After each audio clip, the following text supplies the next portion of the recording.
was horrified to see that once people around me fell asleep, white foam started forming at their mouths. I immediately called for a nurse. She turned back and saw that the head nurse, who had fallen asleep, had already stopped breathing. That was when we realized anyone who fell asleep tonight would die. I rushed straight to my girlfriend's place. She said she had been suffering from severe insomnia and could not fall asleep at all. She had just taken sleeping pills and would drift off soon. The moment I heard that, I dragged her into the bathroom and forced her to throw up everything in her stomach. Luckily, the pills had not been digested yet. After that, we told her everything. To stay awake, we returned to the hospital and took stimulants. Suddenly, screams came from one of the wards. We discovered an elderly woman who was not affected by the virus. It turned out her whole body was in pain, making sleep impossible. This kind of forced wakefulness was even more painful than death. After learning what had happened in the town, she chose to take painkillers and fall asleep, allowing the nurses to analyze the cause of the virus. This might save all of us. The elderly woman was placed into the scanner. She slowly drifted into sleep. The nurses stared at the brain monitor and discovered that before her heart stopped, her brain produced a peak beta wave.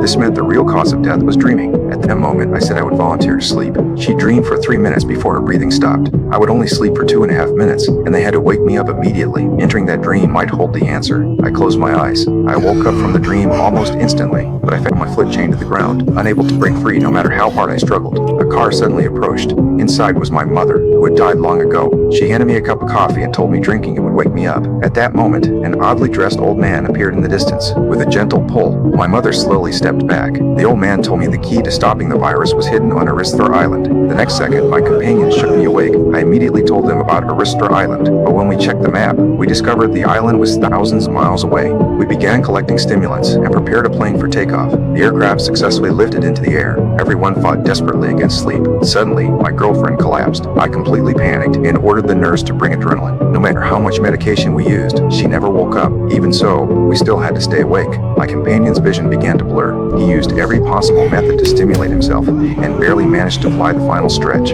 At last, we reached Aristhor Island, but my companion instantly tensed up. There was no runway on the island. We could only make an emergency landing on the sea. The plane shook violently and plunged straight into the water. Fortunately, it did not explode. We made it safely to shore. We began searching for the old man from my dream. As we ventured deeper into the island, we discovered people were actually living there. A man claimed to be the island's owner. He said this place was safe, protected by something special, and immune to the sleep virus. But after we finally allowed ourselves to rest, the virus entered its second stage. Everyone who had fallen asleep woke up again, no longer